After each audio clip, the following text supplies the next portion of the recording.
3 times as good as the British, but just enough to give them the edge.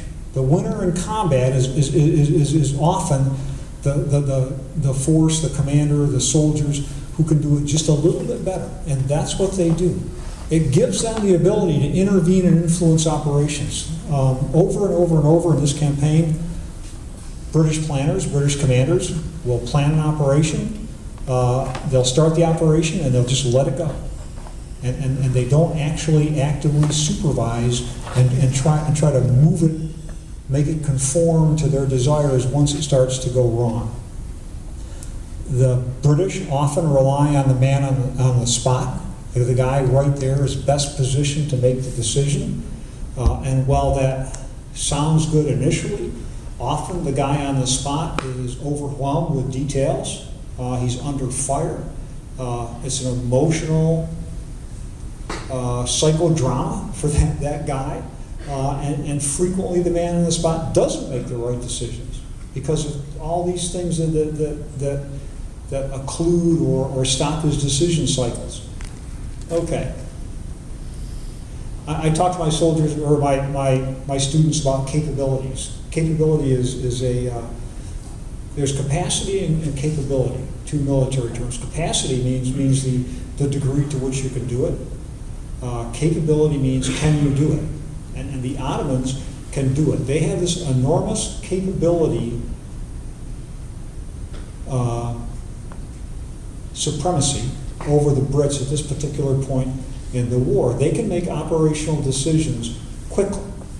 How come? They got better information and better situational awareness. This enables them to influence the battle as it's unfolding.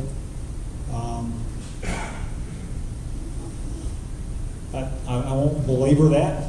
That's kind of the conclusion of the book. I'm a great admirer of, in addition to my great love for the Ottoman army and the country of Turkey, I'm quite an Anglophile. And I have a great admiration for this guy, Bernard Montgomery, from the Second World War. Most Americans, historians despise him. American soldiers despise him.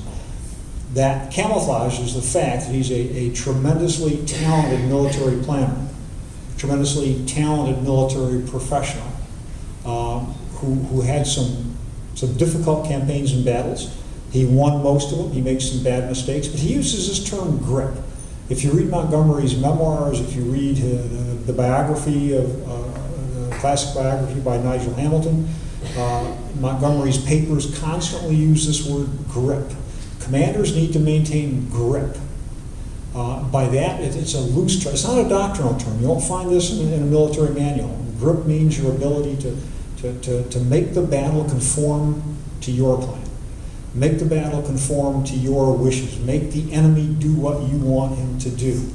And you don't exercise grip by simply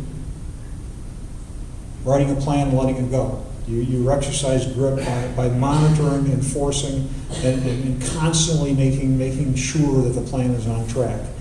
That's what happens in the Gallipoli Peninsula. The Turks have grip. Lehman von Sanders has grip. Hamilton doesn't. Over and over and over.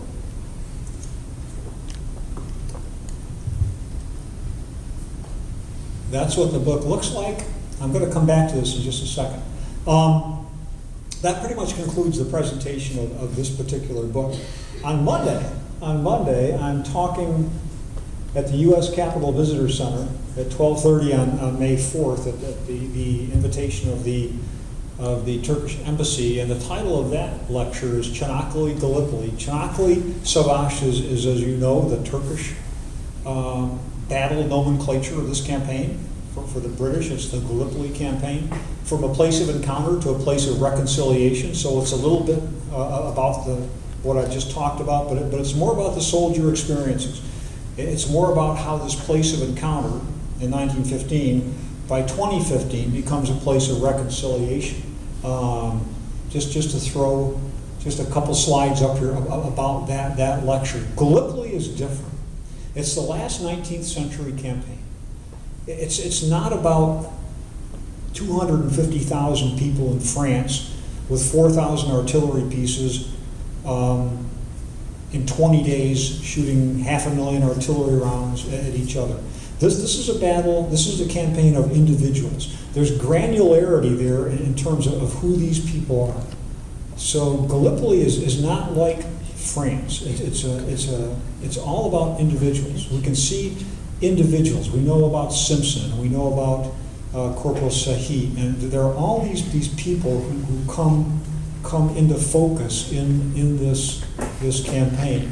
It was a battle. It was a series of battles where courage is more important than material.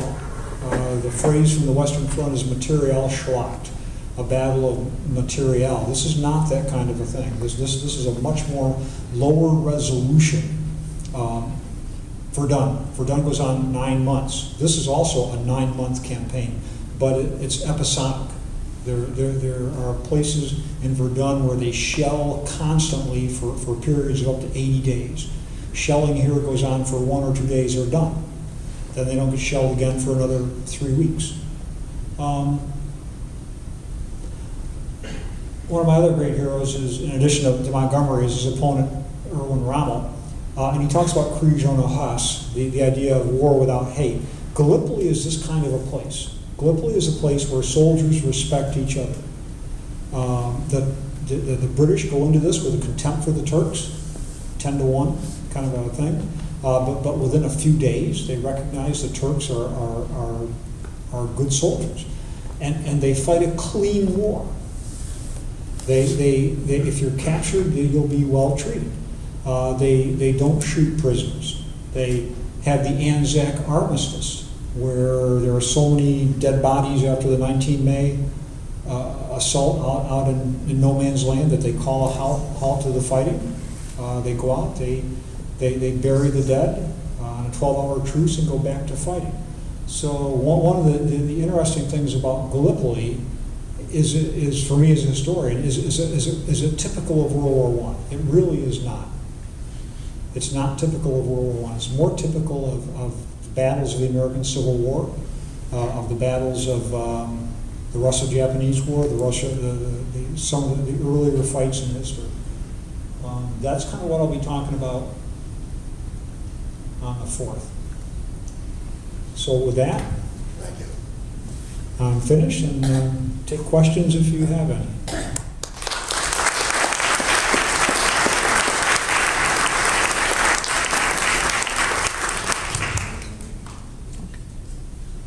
Sir, there is a mic there.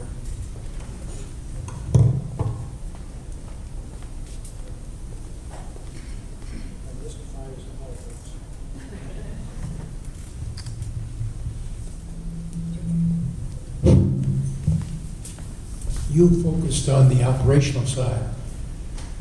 My question to you really is, on the strategic side, before Churchill and some of the major decision makers at the time were able to prevail in their decision to go in there in the first place, what was the opposition saying to this? There must have been opposition in Britain, just as there's been opposition in this country to many of the campaigns that we thought were certainly going to go forward and should have everybody's support.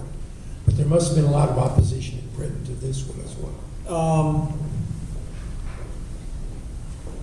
Asquith forms a war cabinet, and he capitalizes on public enthusiasm for this war. This is a war we all know that it comes out of nowhere. The European population and public are blindsided by the declarations of war in early August.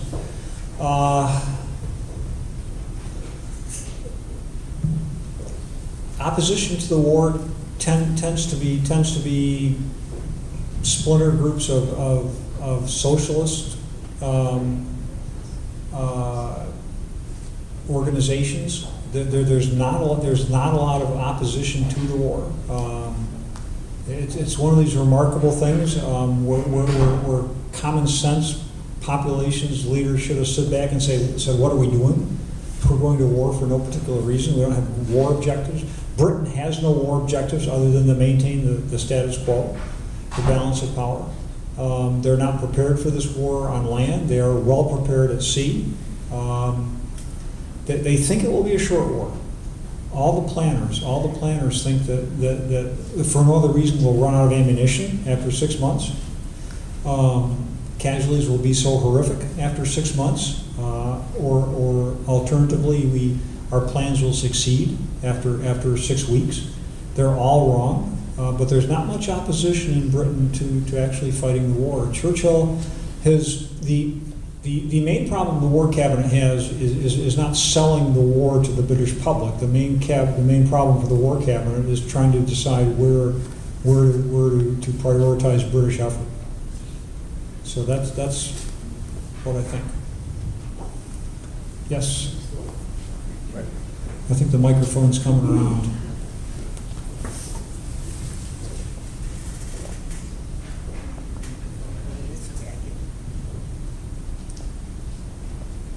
Thank you very much for a fascinating talk. I don't think I heard during the course of your talk the use of the words offense and defense. What weight do you give to the fact that the Turks were defending their homeland and that the offense was an invading force? Yeah.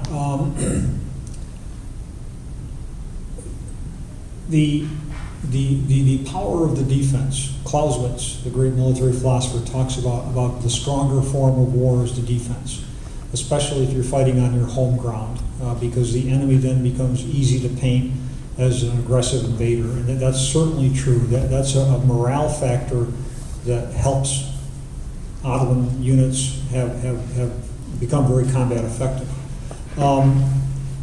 We also have to remember that the offensive doesn't work in this war until 1917. That nobody's offensives at the tactical level work, with the exception of the German Masurian Lakes and Tannenberg campaign, which are campaigns of maneuver. But as a general statement, offensive operations do not work in this war. So the Turks have a twice over advantage. One, they're fighting on their home ground, and they know this ground. The Third Corps, this is their home garrison. Mustafa Kemal has been an operations officer in the Balkan Wars in 1912-13 on this ground. So they're not only defending their home ground, but they know the ground. They're fighting a plan that they've been working on for 3 years. Even if you discount all of that in this war, it is until 1917 that we see the Germans and the French evolving stormtrooper type tactics, and they'll finally solve this to a certain degree in 1918. But tremendous advantage for the Ottomans. And I say Turks, these are Ottomans. There are Arabs from Syria, from Palestine. There are a number of Armenians here. There are Armenians in the coastal artillery, there are Armenians in the medical corps, there are Armenians in the logistics services, there are labor battalions behind the lines working on roads full of Armenians. There are Assyrians, there are a number of Jews from the Ottoman Empire who serve primarily in medical units.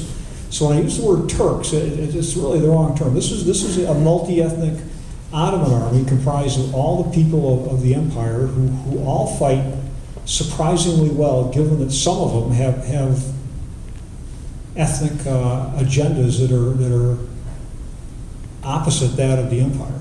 The Armenians, the Arabs, especially. Was there ever, by the Allies, any plan to use poison gas?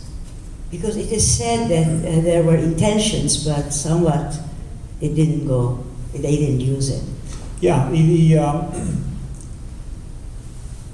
only one time in the entire Middle Eastern wars, from November 1914 to October 1918, is poison gas used. The British bring down poison gas for the battles of Gaza, and it's used at the Battle of Second Gaza in 1917.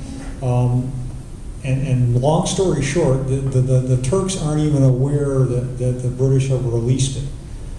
Poison gas is used extensively in France. It works best where there's not much wind and where there's very high humidity. The Brits bring it down to Gaza, where there's very low humidity and lots of wind and sand, and it fails. There are gas masks at Gallipoli. The British do, at the end of the campaign, worry about the Germans shipping some gas canisters down there, so there are gas masks available. But no actual gas is ever actually sent or employed. One more thing about the campaigns in the Middle East. They're clean relative to France. There are no civilians. There are no poison gas attacks. They're fairly clean wars in a way. Sir, thank you very much. I have a quick question. Had Lyman Sanders and Ian Hamilton met later in life, or they had any correspondence among each other after the war? Do you know anything about Boy, that? I do not know the answer. Von Sanders and Hamilton live 20-some years after the war. They both write memoirs.